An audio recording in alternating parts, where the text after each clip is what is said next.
अवैध धर्मांतर के मास्टर माइंड छांगुर उर्फ जलालुद्दीन की दिन प्रतिदिन मुश्किलें बढ़ती जा रही है, लेकिन एटीएस और एडी के नजर में पड़ गए हैं।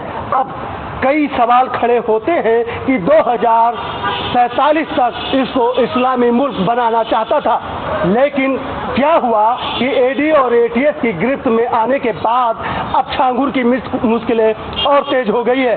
अब हम सियासी चौक पर पहुंच चुके हैं और हमारे साथ कई ऐसे लोग हैं जिनसे बातचीत करने का प्रयास करेंगे कि आखिर 2047 तक जो इस्लामी मुल्क बनाना चाहता था ये छांगुर, अब क्या होगा।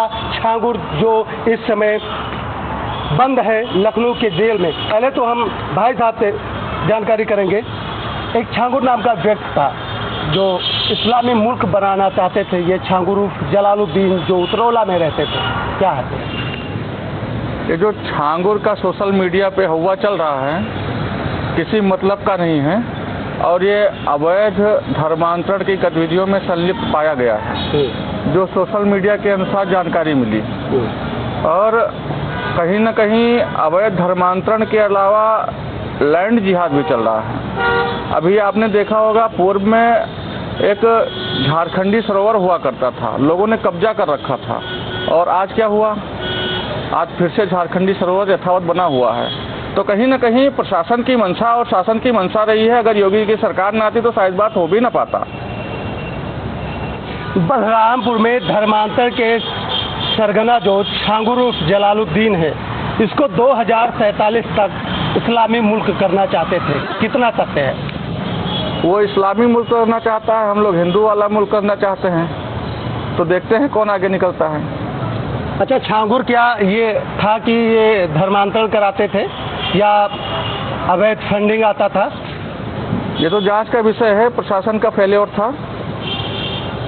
नहीं, अभी एडी ने चार्जशीट दाखिल की है और उसमें इनके 3 सहयोगी भी शामिल हैं और इनके बाहर की फंडिंग के पैसे भी आए हुए हैं।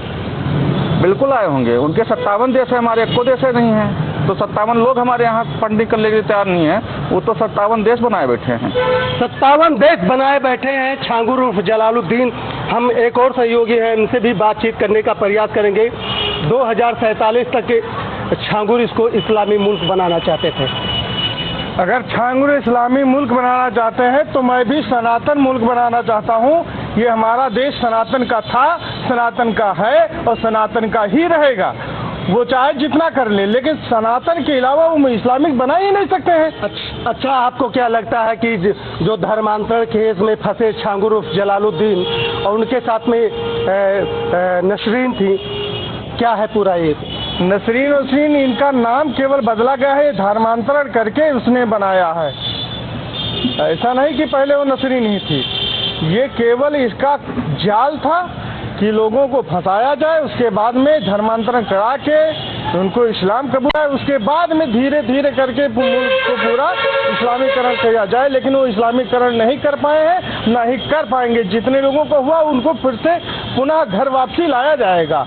आखिर जो छांगुर उर्फ जलालुद्दीन था वो 2047 तक इसको इस्लाम राष्ट्र करना चाहता था। कहाँ तक जा सकता? इस्लाम राष्ट्र में तो कामयाब नहीं होंगे वो, मगर उतरौला में अभी काफ़ी ऐसे घुसपैठी हैं जो छांगुर की तरह छुपे हुए हैं, उन पे कार्रवाई होना चाहिए। और हम लोग ऐसे हैं कि हमारा जो धर्म है वो उस धर्म को कोई ना हरा सकता है और ना कोई मिटा सकता है। और छांगुर ऐसे बहुत से आएंगे और चले जाएंगे, और जो है अभी कार्रवाई किया जाए तो अभी बहुत से ऐसे घुसपैठिए निकलेंगे उतरौला में। छांगुर जो जलालुद्दीन है ये धर्मांतरण केस का मास्टरमाइंड है, जो एक धर्मांतरण का फैक्ट्री चलाता था। कहाँ तक सत्य है? क्या 2047 तक ये इसको इस्लामी मुल्क बना पाएगा? कुछ नहीं बना पाएगा। इसमें केवल एक ही मुल्क है, कोई भारत है, हिंदू है, बाकी कोई धर्म ही नहीं है इसका। केवल एक ही धर्म है, सनातन धर्म, बाकी कोई धर्म नहीं है। सब फेक धर्म, ये कोई धर्म ही नहीं है, केवल एक ही धर्म है। केवल एक ही धर्म है, केवल सनातन धर्म है। फिर भी हम जानने की और भी प्रयास करेंगे। जैसे आप कह रहे थे कि सनातन धर्म है, मज़ारें हैं, मस्जिदें हैं, और उसके बाद बात की जाए डेमोक्रेसी पे, तो आबादी कितनी बढ़ रही है?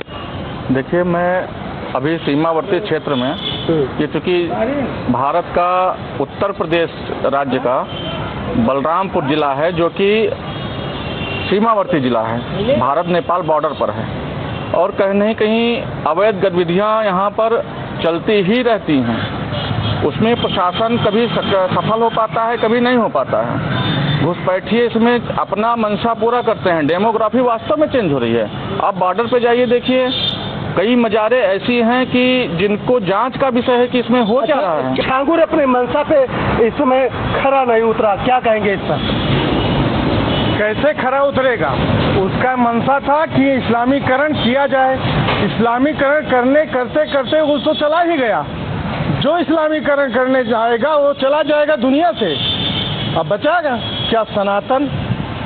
जो आर्यवर्त, ये आर्यावर्त था, आज भी है, आगे भी रहेगा। हमने कहा बार बार कि ये हिंदुस्तान आर्यों का था, आज भी है, इसलिए इसको श्रेष्ठ, आर्य माने श्रेष्ठ होता है। तो श्रेष्ठ थे कौन? आर्य थे। आर्य माने हिंदू। जो आज हैं हम लोग सनातन धर्म के, वही रहेंगे। ये जो आए हैं, इस्लाम आए और चले गए, ये केवल आए थे लूटने के, लूट के चले जाते हैं। वो भी आया, विदेशों से पैसा खाया, गया, उसके बाद जेल में, जेल के जाने के बाद में उसका कुछ बचा नहीं, खत्म। कहाँ तक सत्य है? क्या इस्लामी मुल्क बन जाता है ये 2047 में?